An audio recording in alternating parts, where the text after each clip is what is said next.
All right, we've already started having a good time. Oh, already having a good Because of Alvin Parker. That's Hey, we want to welcome you all to Popcorn Conversations, to where we handle issues one pop at a time. So thank you all for joining us tonight, or if you're listening to the replay, thank you for listening to the replay. I think tonight is going to be exciting. It's going to be life-giving, and it's going to be a very engaging discussion regarding our spouses. But we could not have this show if we did not have the dynamic couples that we have on here serving as our co-hosts. So you all, let's welcome to the Popcorn Conversation Show by Power Couples Rock, Pastors Alvin and Victoria Parker. What's up, people? Hello. Hello, everyone. Hello. Yeah, the Nashville area with True Work Christian Center. And you all, if you have not heard their ministry online, please go to True Word Christian Center and look at their services, look at their social media, because they're doing some amazing things and they're preaching that word, and they're seeing the fruit of their labor, because people are truly coming in, being blessed by worshiping in their place. And I do have to tell you, Alvin, I did stalk you guys on social media, and it was wonderful that your men, I know, stalker, I am, that your men went out to do axe throwing. That was fun. That was like a ton of fun that you all did. Yes. They had a great time. I've been wanting to do it for a while, and so we finally found a place where we could do it that was nice, and we went downtown, and the guys really enjoyed it. You guys looked like you guys were having a blast. Yeah, that's it was fun. And a couple of guys whipped us real good, but we had a good time. Nobody got hurt then, too, either, right? No, So we were good. no. Extreme safety rules were followed. Yeah, That's good. Pulling action before somebody throws. They have to wait till everybody throws. That's right. Axe throwing. So I love that sport as well. And then we also have all the way from Birmingham, Alabama, but their home You better put is in. in Ohio. Okay. Cincinnati, Ohio. Adam and Adrian Mixon. I did not forget that. Hello, everyone. Thank you. What's up, good people? How are you guys doing? We are last watch of the day. Last watch of the day. But I know you are King James style right there. King James style. He's a King James. Well, we were praying for you all this weekend, because we know that you all celebrated a major milestone with your church, with you all being there for 25 years. That was, please, how was it? And plus, our Pastor Chandler was there for the weekend. Give us a quick synopsis. Give us a quick synopsis of how everything went. It was amazing. It was everything that it was supposed to be. Yeah, people were kind, generous, thoughtful, and people don't have to do that. So we just appreciate all of it. And Adrian was beautiful. I got the dress she had on. Oh my gosh. That's out loud. Yeah, you know, every now and then. Right in. You loving it out. You loving her right now out loud with your word. Yeah, I saw You her. loving her in church. Put it on, and I was like, That you word. know what I mean? I was like, okay. All right, okay. That's what we doing now. Okay. Okay. I love it. I love it. I love We it. had a good time. We got to have dinner with Pastor and Diane, on Saturday night. Yes. And it was just chill. It's so interesting hanging out with folks who like mentored you, and and In your corner. Yeah. And then just thinking about the time that has passed. He married us. Yeah, he sang at our wedding, as a matter of fact. Wow. Yeah, so Good. it was good. It was awesome. Thank you all. It was awesome. All of the prayers that were issued up. Did all the kids come back? just smooth. No, Ariel's the only one who could come back. Okay. Rachel's in her final stretch of the year, Got it. and Ben has to work because he got 3 babies. So I love it. So I remember that age, and I'm like, if you got to be back to work on Monday, No, then it's okay. We understand. Okay. I love you, but I love you being able to pay your bills too. Because Yes. That's when right. you pay them, I don't have to. But that's the name of Jesus. No, it was good though. Everybody sent their love, sent their regards. Had a friend, who's a chaplain in the Army, and he's based out of LA. Just comes walking through the door like it wasn't nothing, and I was like, yo, I'm like, yeah. So Another way of loving out loud. yeah, People show up. when people actually pull up, and Come on. yeah, he didn't. And I had no idea that he was going to be in the building. So it's just, and some friends from, guy I used to serve at the mission with, pops up and like, hey, and I'm like, yo, okay, some little social media messages. I can feel your just passion and energy in all of this. But there was a super calm undertone because I had some anxiety because I don't really like those things to begin with or whatever. But it was just genuine, authentic. Good. Yeah, the meals were good. You're helping to set up tonight. Yeah. Okay. Okay. He is definitely. Okay. Go ahead. Go ahead, my wife. Well, all right then. Well, tonight what we're talking about is loving each other out loud. And I know you're probably like, what is loving out loud? Yeah. And tonight we're just going to talk about what do we do visibly? What are we doing verbally? How do we love verbally out loud? How do we be visible and love out loud? And how do we intentionally love out loud? So with your words, with your actions, and with your presence, we're talking about that. Thank you very much. Usually, verbally, and voraciously. Yes. So that is what we are talking about because we know life can be busy. And we want to make sure, even in the busyness, sometimes your temper, your patience becomes short, and you may not show the love out loud that you need to show. And we want to make sure that you continue to show that no matter what season of life you're in. So let's talk about how do we love out loud with our words. Loving out loud with your words. With our words. Come on, Alvin and Victoria, because you guys do a great job of Well, he does that for me quite often. Some people that said that calm in the storm, even as simple as today, I called him, I was irritated driving home from work today. And he just sat there, he listened and listened and listened. And then he said, can I encourage you with something? I knew it was coming. What am I going to say? And he just has a way of being able to tell me exactly what I need to hear to put me in the right space or to, get me off the track. Sometimes it's like, I don't need you to fix nothing. I just need you to let me vent. Let me say what I got to say, And there are other times I don't say that, and he knows that's his cue to interject what he knows that I need to hear. And so, that happens. I mean, and he does that verbally. I mean, he does nonverbal stuff. A couple of weeks ago, I think I was at work and he was getting ready to go to meet somebody for lunch out of town or something. But before he left, he got on the grill and cooked all of these varieties of meats. Wow. So when I came home, all I had to do was put a vegetable with it. I didn't even have to think about cooking. Wow. You know what I mean? So he does verbal and nonverbal things like that. It's like, man, I don't even have to figure out what I'm going to eat when I get home. Already got it ready for me. I just got to take it out and warm it up. Warm it up. I'm a carnivore anyway. I ain't got to have no vegetables.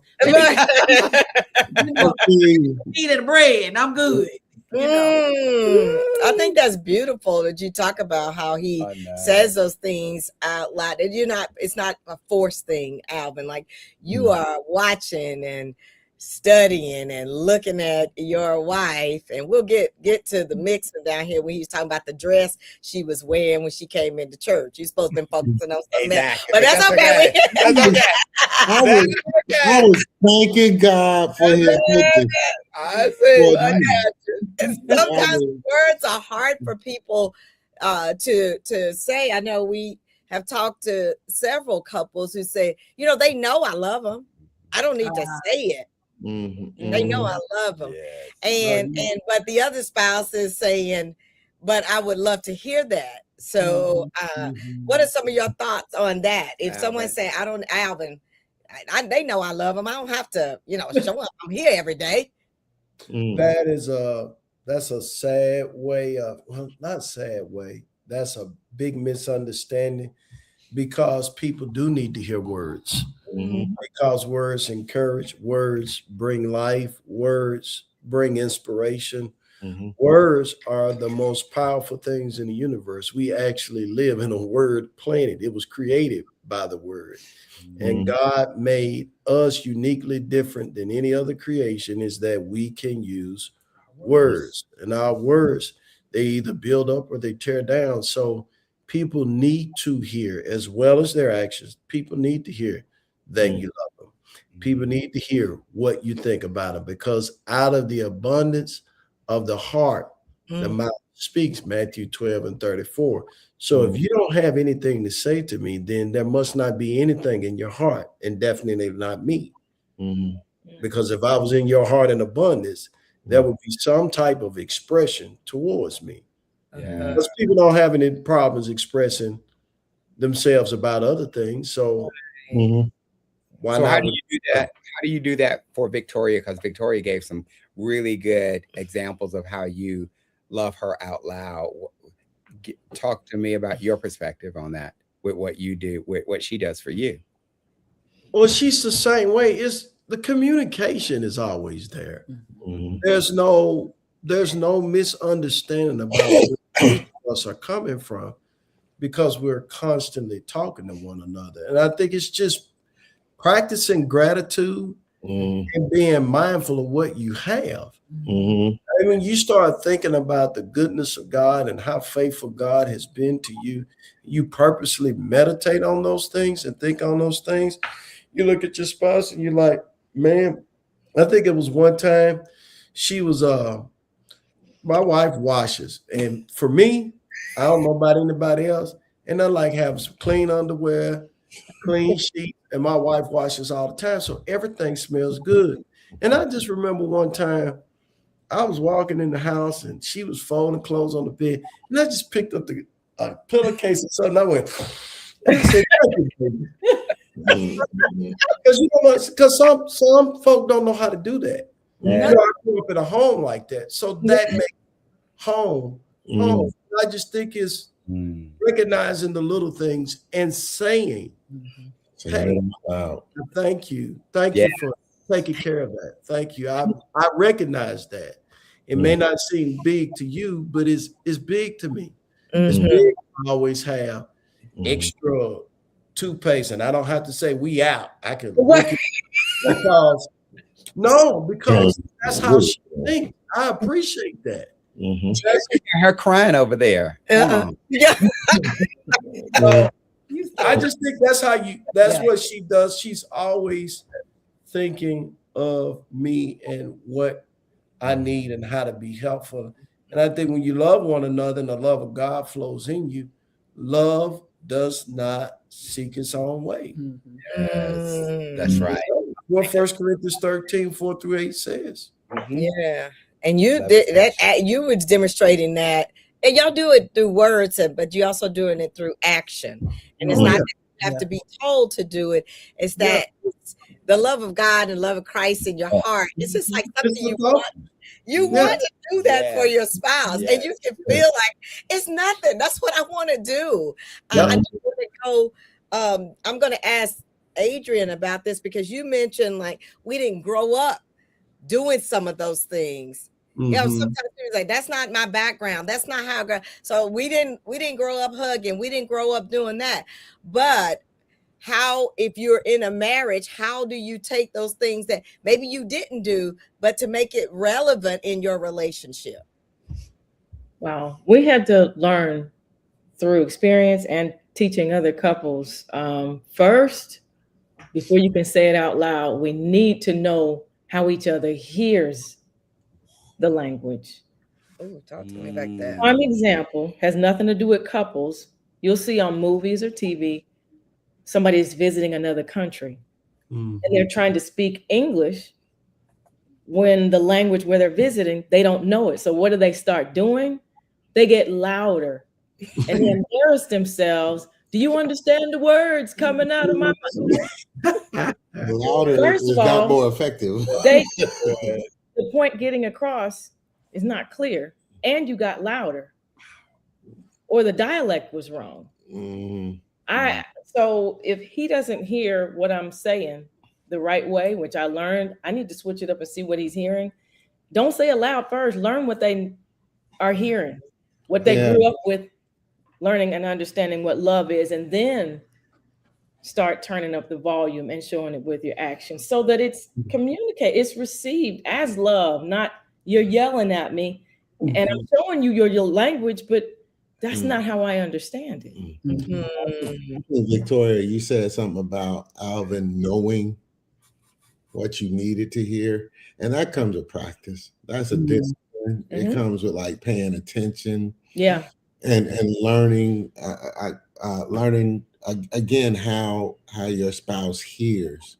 But one of the things I wanted to say, kind of practically, which we didn't have to learn how to do, and I don't know really where it came from because it wasn't modeled for us, but we tell each other that we love each other when we're waking up, when we're going to sleep, when we're parting ways.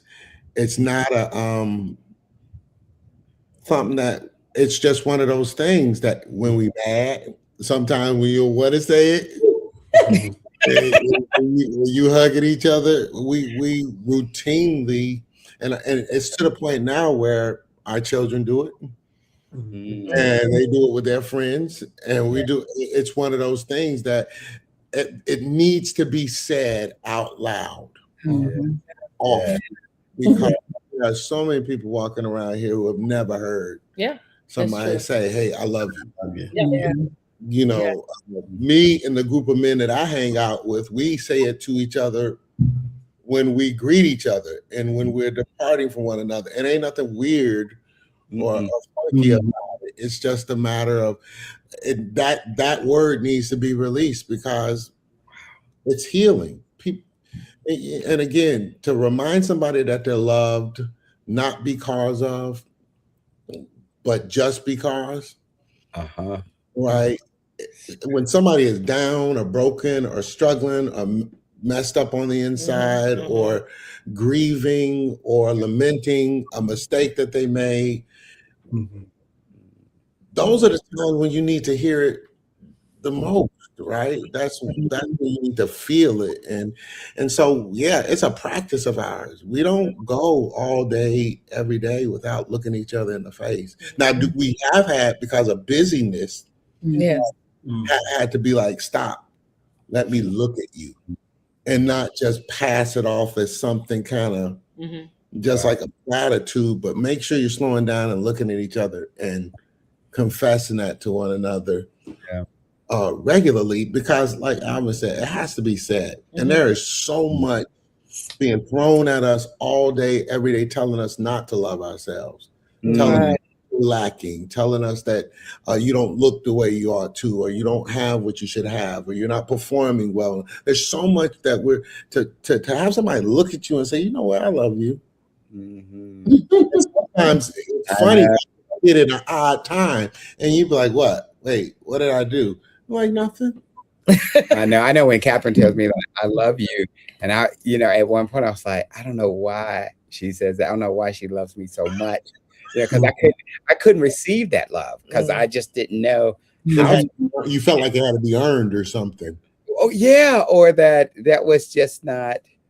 I didn't feel like I was like good enough for her to love me unconditionally like she does, even though I love her that way. but I just have. It's always been hard for me to receive that kind of love, that kind of unconditional love, and I just sit there in awe and wonder, like, when she's saying that to me, for me to be able to wholeheartedly receive that. I know she does, but just hearing those words just makes my heart dance. And it's like, I just thank God, say, God, you have blessed me with someone that I know I probably don't even deserve. And yes, you do. You deserve it. No. I mean, God put us together in our covenant relationship, just because of his grace and mercy. Right? He knew who I needed to be with. He knew who would actually. He knew who would actually encourage me. He knew who would have my back, and he knew that we would be working together in this space. So it wasn't a surprise to him, but it kind of just blows my mind that he paired me with someone of this caliber. That's what I'm saying. Wow, that's what I tell Carlos is, because we know the Father, and the Father is the one that has taught us how to love, no matter what. Because I wouldn't be able to love him the way I love him more today than I did when I first walked down the aisle, or when I first thought I was googly in love with him. Which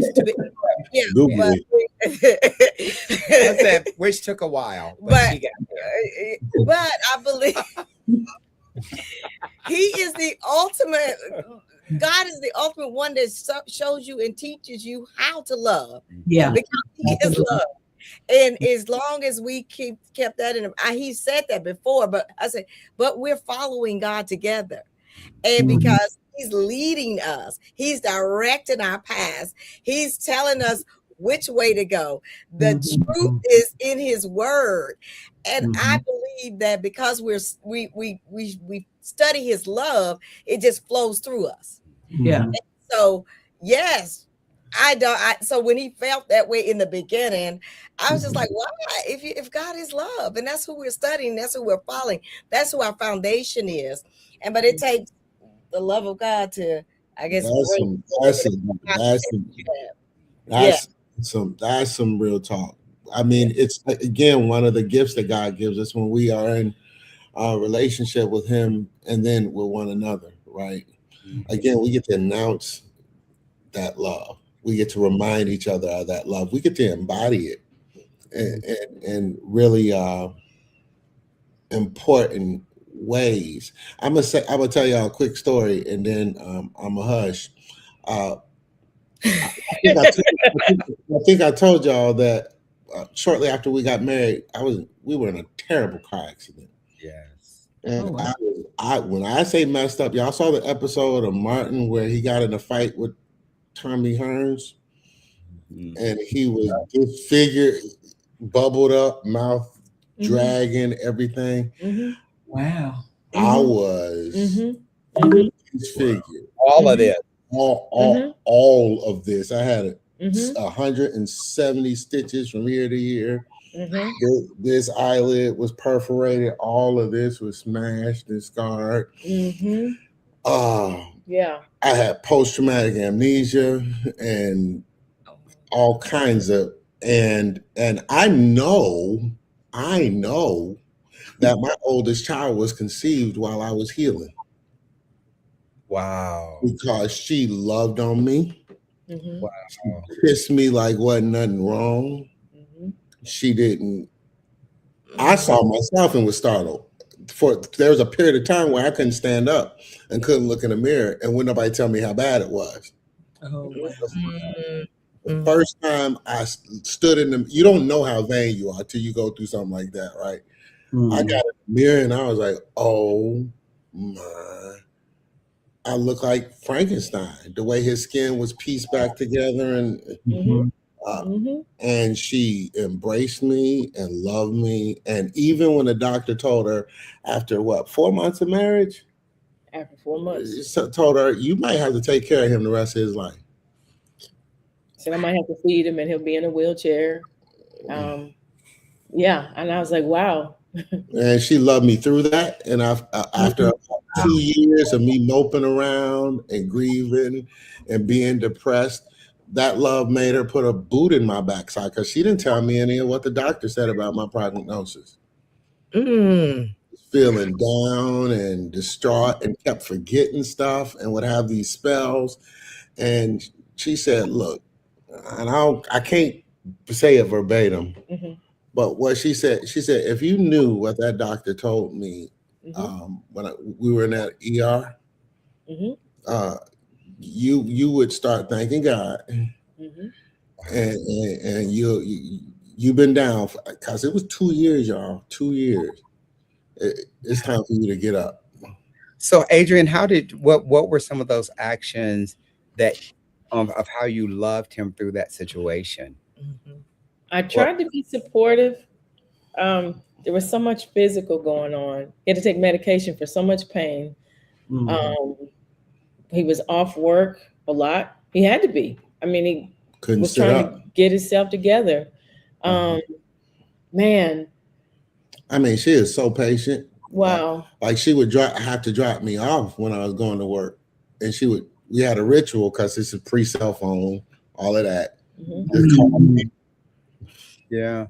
And she would call me, hang up, and I would call her back like she ain't called me. That's how messed up the front of my brain was. Yeah, I mean, but it was bleeding. So I mean, that's what happens. But so it was a brain bleed. That was I had a frontal contusion. Yeah. And yeah, it was to that extent. Yep. And I was like, man, I'm not even 21 yet. So we're still in school. We got to work. I got to figure out how to take care of him, and I'm going to do what I can. It wasn't a question. It was like, just tell me what to do. Because love says, what, you give up because it's hard? No, I was going to figure it out somehow. And it didn't make sense to do anything else. Yeah. Right. That's good. Yeah, that's for better or for worse that you go through, because you didn't know after 4 months that you were going to be in a car accident that would alter your lives for the next 2 years and what that looked like. And so when people say I didn't sign up for that, but yes, you did. You did. And thank God he matched you all together for you to be there and have his back and side and face and all of that, to help do that. Wow. What, Alvin and Victoria, have you guys had anything that traumatic or that just where you guys had to love each other through that challenging situation? We're laughing. What are they laughing? I'm trying to figure out what he get ready to say.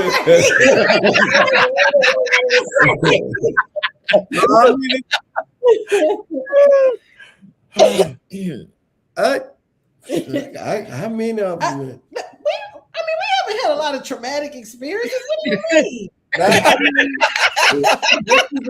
I ain't say traumatic. He was just saying an experience where we had to it was challenging. Yes. Love each other through. Yes. I just think the biggest part of it, really, Carlos, once we started getting a hold of who we are in Christ, what people may have, I can see what people view as traumatic, that we were so focused on him and him being in us, he kept us from seeing it that way. We just didn't see it that way. We understand it, when we look back on it, we like, man, God, you really walked us through that. Right. And that's what I was saying, because I think it's important for the viewers to see that or hear that. It's like, yeah, this was hard, or it would be challenging in the natural, but because of our relationship, God was able to really provide and help us walk through that so that we had the right perspective. So I was just to give those viewers like, under the natural eye, this would be challenging. We did have a situation with me with my health where I had to end up having an emergency surgery. Okay. I had planned to have surgery to get to take care of it. But then it decided to do something different. And so then I had to have emergency surgery. But, you know, during that entire time that was happening, when he talks about having a different perspective, it's like the entire time we're going through it, it's like he's praying over me. He's praying for the doctors. He's praying for the anesthesiologist. He praying with the guy that comes to wheel me in and take me into the surgery, you know. Then I get out of the surgery. That took about 6 hours for them to do the surgery. And then I come out of the surgery and I'm laying there and I'm waking up. And this is just like the prayer of him covering me. It's like the nurse comes in and she was like, Miss Parker, you haven't taken any pain medicine. And I was like, no. And so then she started looking. She said, where is your pain? And so the button that I'm supposed to press was stuck in between the bed frame and my mattress. And so she was like, she looked at it and was like, you haven't taken any pain medicine. I said, I'm not in any pain. Wow. And so, you know, at that time, like my pastor had prayed over a cloth. He brought the cloth in. I had it under my hospital gown. I'm getting up. I'm moving. I'm like, I'm getting out of here. Y'all gonna take these tubes out of me. I won't go home. There they go. There she go again. There she go again. I said, yeah, I need y'all to see me because I'm ready to get out of here. But all of that was him just covering me in prayer and me laying his hands on me while I'm sleeping and praying for me and just praying for things to work the way that they need to pray. That's just how he was loving me out loud. It's like then I get home. And it's tough getting out the bed because I'm wrapped up. He in his sleep and raises his hands up like this in his sleep so that I can grab his hand, lift myself up so I can go to the restroom and then he go back to sleep. Like he feels me moving. Yes. And he just raises his hand up like, here you go. Grab my hand and help you get yourself up so you can go to the restroom. I mean, those kinds of things. It's like, I know that was nothing but the Holy Ghost waking him up. But he was awake, but he wasn't awake. Because then as soon as I get up to make it to the restroom, he's snoring. But the arm came up when it was time for me to get out that bed. Because he knew. Yes. But see, that's what I'm talking about, because I don't know if other people would think, okay, she's going to have surgery. I'm just going to pray that everything goes well. But if Alvin is praying with the person that's wheeling you in, and then he's praying over you. Then he's praying for the doctors and the anesthesiologists and the nurses and everybody that's going to touch me. Everybody that's going to be in my room. He's saying, "Can I pray with y'all?" They yes. And they all willing. They're like, "Sure." Yes. Yes. And then for them to see the manifestation of it, where you're not even using the button, because you know I can wear that button out, right? It's like it was a morphine drip, Carlos. A morphine drip. I never pushed the button. Wow. Never pushed the button. That's what I'm saying. I pushed the button. I was surgery. I was surgery. They were removing fibroid tumors that had her uterus the size of being 16 weeks pregnant. Wow. Yep. And she was getting ready. She said, Alvin, I need you to check something. I said, oh, Victoria, that don't look good. She had to go into emergency surgery. But that's one, but that wasn't the one I was thinking about. Oh, wow. What I was thinking about is when your mom passed. That's wild. When your mom passed, and I had to come to work and tell you that. Yeah. That one. I was at work. And that he had to come. And I look up and he's standing at my office door. That was was one of the hardest days of my life. What are you doing here? Then my boss comes around the corner, and then they shut the door, and I'm like, something has happened. What is going on? And he had to come and tell me that my mom had passed. Man, that. Yeah. Yeah. Wow. Totally unexpected. It was just. Yeah. That was. Yeah. That was the one. Yeah. Because our relationship was so close when she would come to visit. My mother-in-law was a general manager at at the time she was Burger King. She was always turning these stores around, and so they were hiring. Well, I would go see her, 2-3 times a week. It was so bad that they thought she was the daughter-in-law and I was the son. He was the son. Wow. So, Wow. That's like, so this is your daughter-in-law? She said, no, that's my baby. She said, he is my son, but he's my son-in-law, but he's my son. Yeah. So, it's just things like that. But again, just because he knows me, he knows what I need. He knows what he needs to say. And God has given him what he needs to say. And that's what we're saying, to the couples. That's how you love out loud, is when they tell you what to say. You spend enough time with that person that you know what that person needs. You know what that person likes. Like, he knows when I come home, I'm gonna come home and I'm gonna get with it, trying to figure out something to eat, wash clothes, whatever.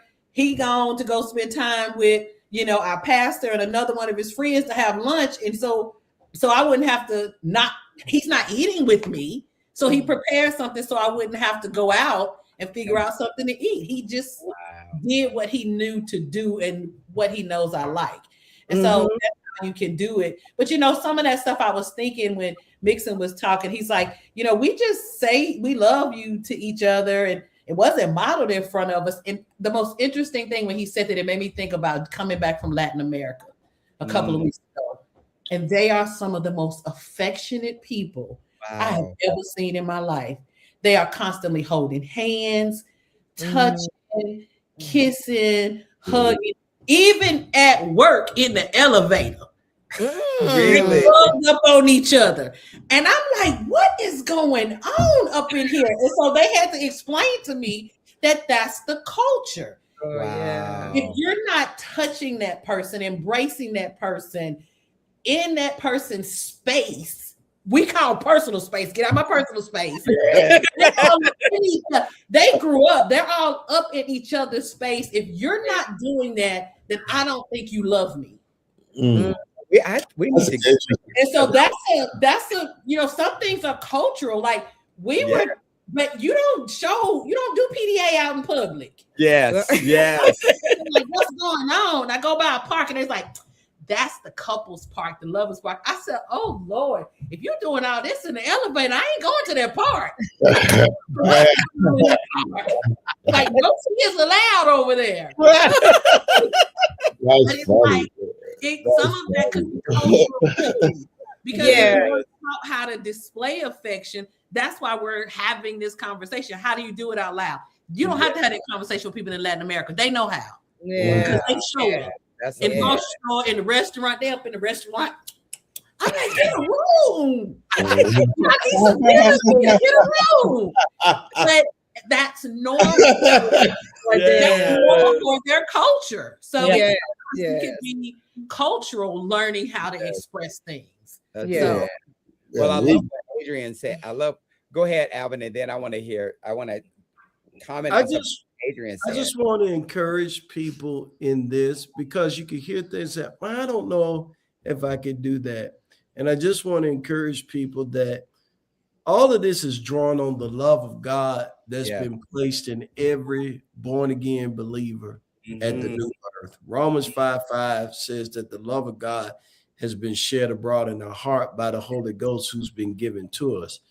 And in your own strength, that's difficult. But when you draw on that and meditate on scriptures like that, the Holy Ghost will start giving you ideas or unctioning you to do certain things. That thought to wash the clothes before she came home, that ain't just a fleeting thought.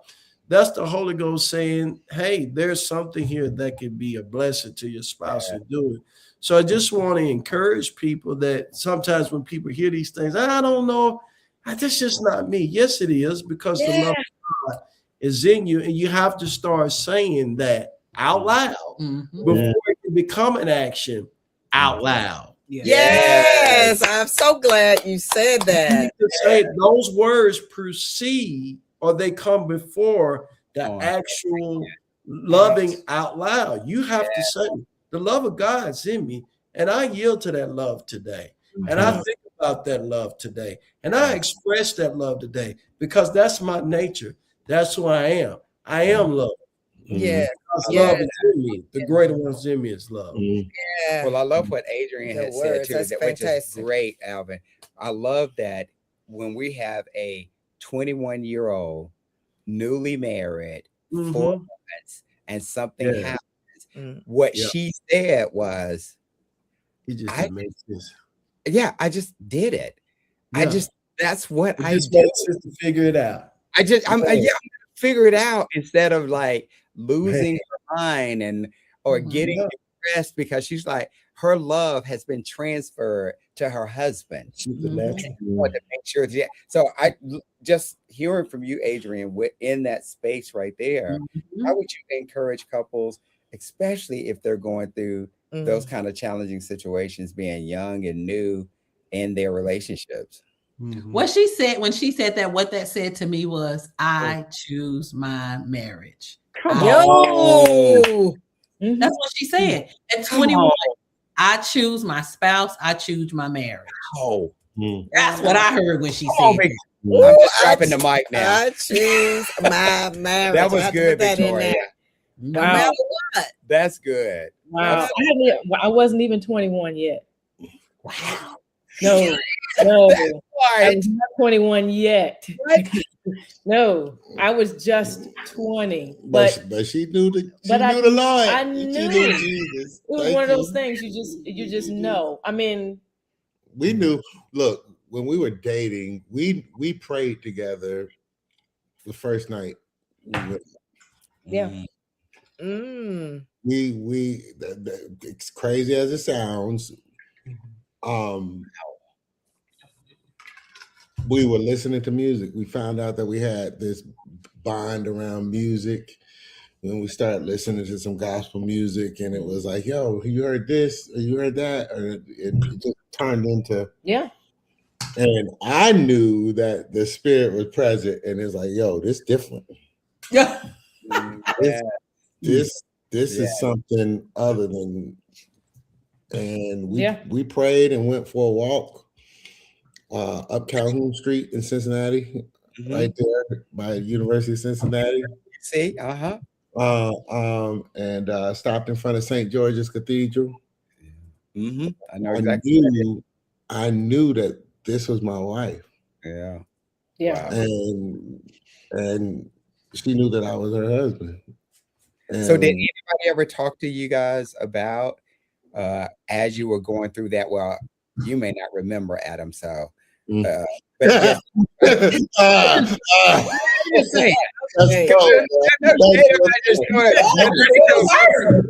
Adrian, about how are you doing this, or what help do you need, or just how are you walking this, like your friends?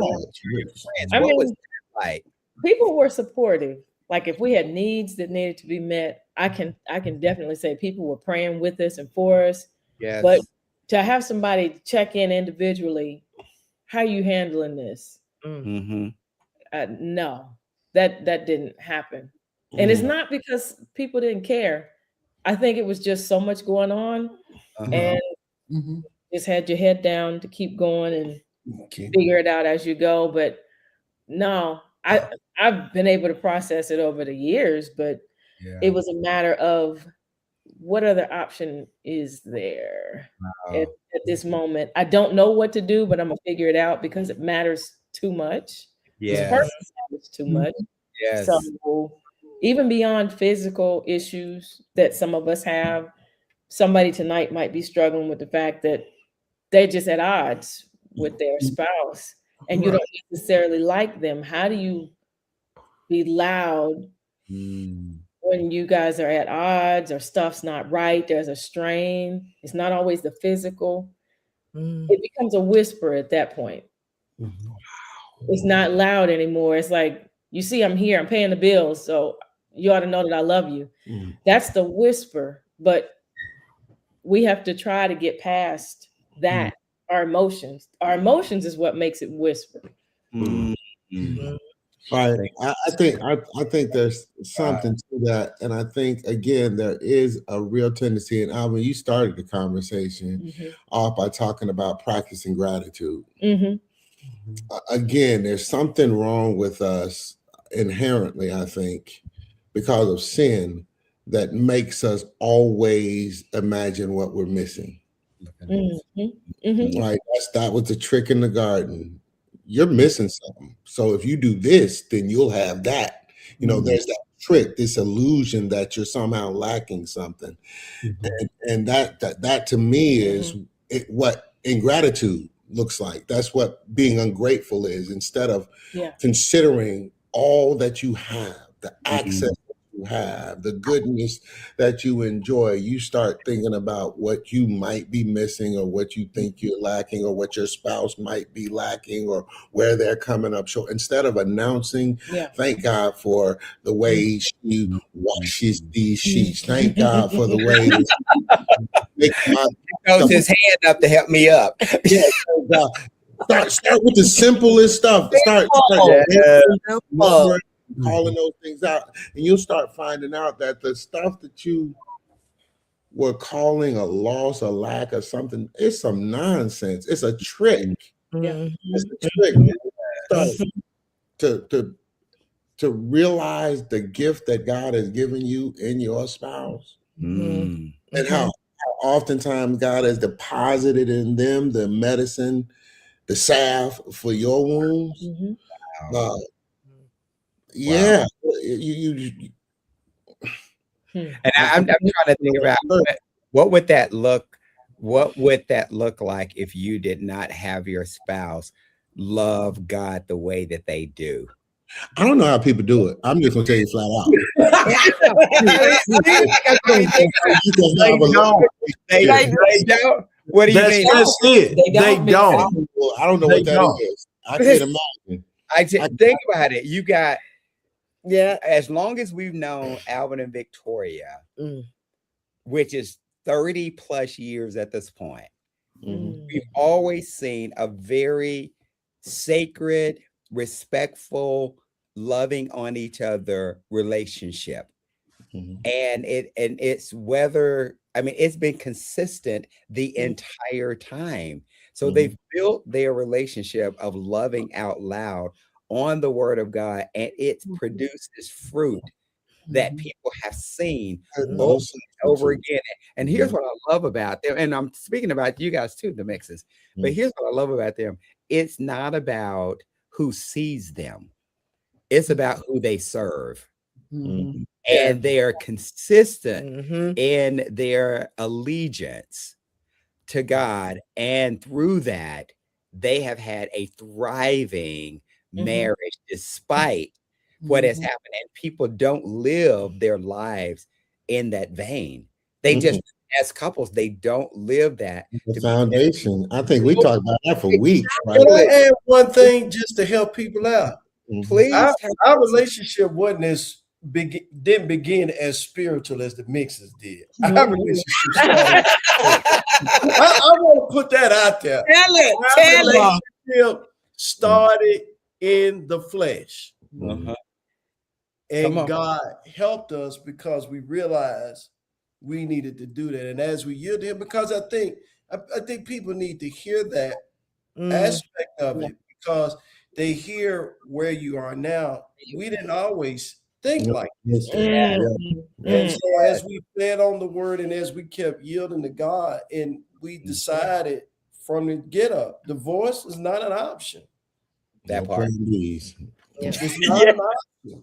And both her parents were on their third marriage. My mom was on her second, and my dad never remarried. So it wasn't like we had all these stalwart examples of.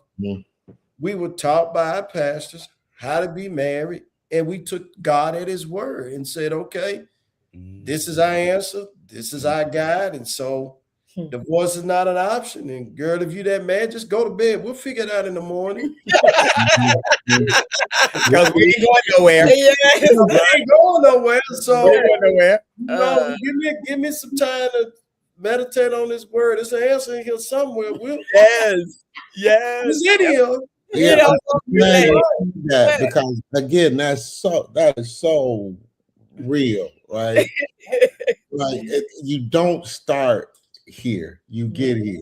right? Right? Yeah. Those It yeah. takes practice. It take practice. It takes practice. It takes rehearsing and repeating those words. Man, I was thinking about you, Alvin, this week, where you kept repeating. I love my wife and not be bitter. I love her. It comes with this.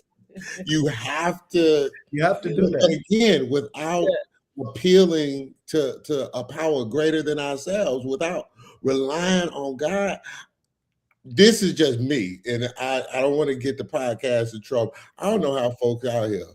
I don't know how you have loving, meaningful, lasting relationships, and it's just, "Ooh, I love you. Oh, you love me." No, I love Jesus. And one of the conversations me and Adrian had early on, I was like, as long as we both loving Jesus, we cool. We can rock that'll keep you from messing up. anything. Yes. We can rock through. If Jesus is at the center, we'll rock through all of it. That's exactly That's right. The moment you Come on. ever try to make me choose between obeying God, matter of fact, I told her, I said, I'd do anything but sin for you. I said, don't ever make me choose between you and the Lord. Don't put me in that predicament. Right. And I know, Yes, I do. and I know that don't sound romantic, because that ain't the love It's song. the truth. It's the most romantic thing you can say. It Come is. on It is now. the most romantic thing you can say. If we follow the Be Lord, like we Joe, mama. You stop fooling. You don't Yeah. sound like the wife. that's Look, a feeling. Mixon, you said don't make me choose. My husband said, "Girl, if you decide you don't want to do that no more, bye." Yeah, that's what he told me. But I ain't quitting because you decide that you don't want to do this. Yes. Listen, That's his other word of don't make me choose because I'm gonna choose him every time. Every time. Every time. the beauty of that is that it has a way of working out. Yeah. Because both of you all are choosing Jesus. It's built. Yeah, It's and Both because of you all are choosing. and because I love the Lord as a man, I live to make sure that she becomes who she's supposed to be, Yes. and doesn't want for anything. If I can do something about it, and that makes me sound like a broken Babyface song or something, or whatever the words they're using out here. Baby, You talking about buy your clothes. Don't get it too. As soon as I get home from work, I would do it. I would do it if it's gonna mean that she becomes who God created her to be. We don't own the rights to that song, and just let everybody. It's definitely not the version I just sang. I'm sorry, Babyface. I'm sorry. Oh my goodness, good stuff. Man, this has been good. With the just conversation, the words that we say, and the actions that we display, and all centered around Jesus. And I love how we ended this conversation. That if you ain't loving Jesus, man, how can a man love God? I'm just saying. Trying to make me. So can I just tell you guys? I know we're getting close to timeout. Can I just kind of tell you guys how I loved my wife out loud this past weekend? Please. Yeah. Please. So we would have been in Birmingham, but she was competing in the district level for Toastmasters and the international speech competition, which she had to compete against other competitors, a 5 to 7 minute speech on anything that she wanted to speak about. And prior to that, we were practicing and going through. And my thing is I'm going to encourage you. You ready? I'm praying for you, all of that. And then, she had to just bring home the first.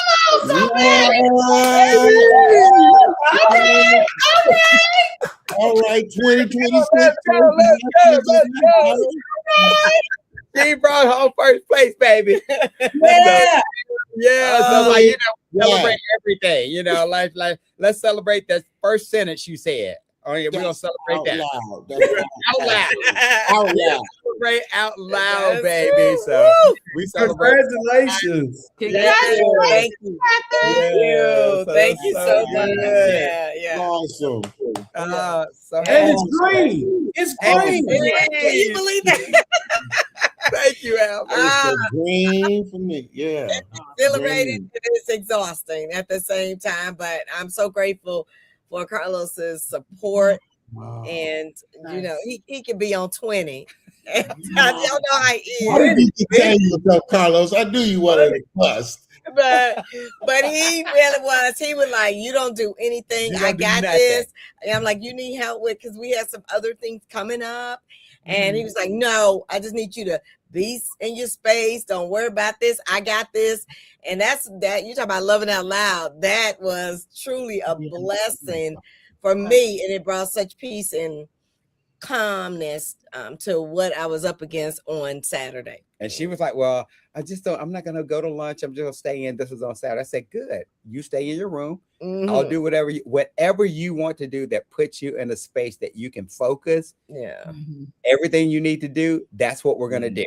So Yes. you don't have any extra responsibility other than to deliver the speech. That's all you do. Ladies, that felt so good. Okay. I'm like, when you come in the back of the hotel room, like, who's this coming in my room? Yeah. So that's just one example of Loving out loud. And here's the thing is that when I love her out loud, and if she wins, not only just in competition, but just in her mental space, her physical health, all of that, when she wins, I win too. You do. Yeah, that's right. You do. So Oh, your bone, flesh, your flesh. That's a win for both. exactly. And those words were just powerful, just to even say, I'm giving you space to do that. I'm giving you room to just take that time. And we said earlier, like, your words are life, because God spoke the existence. Yes. And he used words, and we need to keep that in mind as we are loving our spouses in whatever seasons of life that we are in. Your words matter, and the way you say it, your actions matter. All right now, Toastmaster, go ahead. I know, right?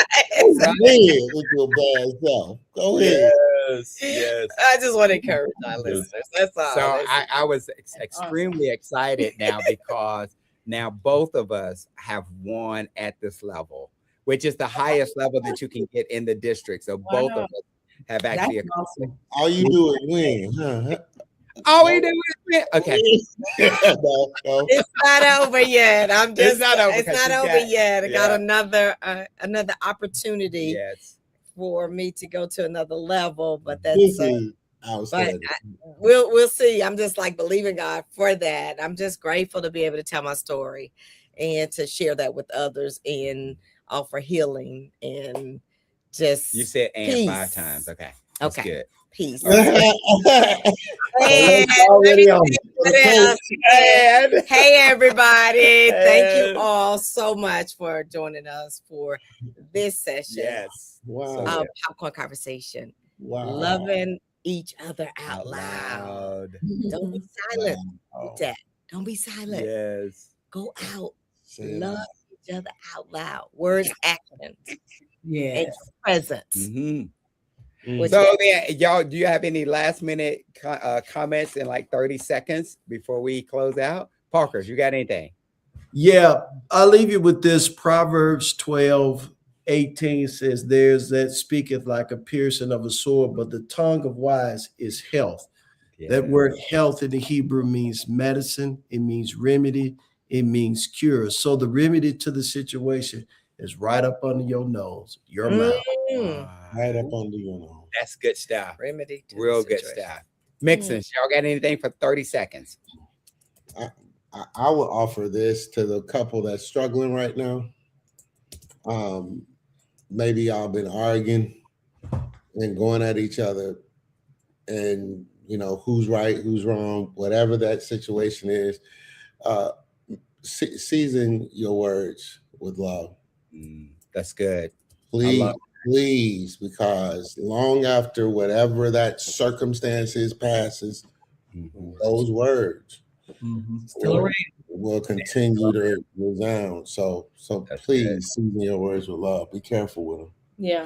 People won't always remember what you say. They'll always remember how it made them feel. Awesome. On that note, with Maya Angelou, really appreciate that quote there. That's awesome.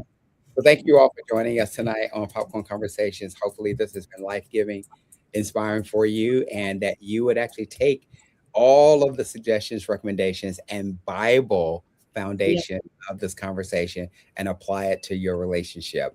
And with that being said, you guys, until we meet again, let's get Yes. Thank you all so much. Love me in a special way.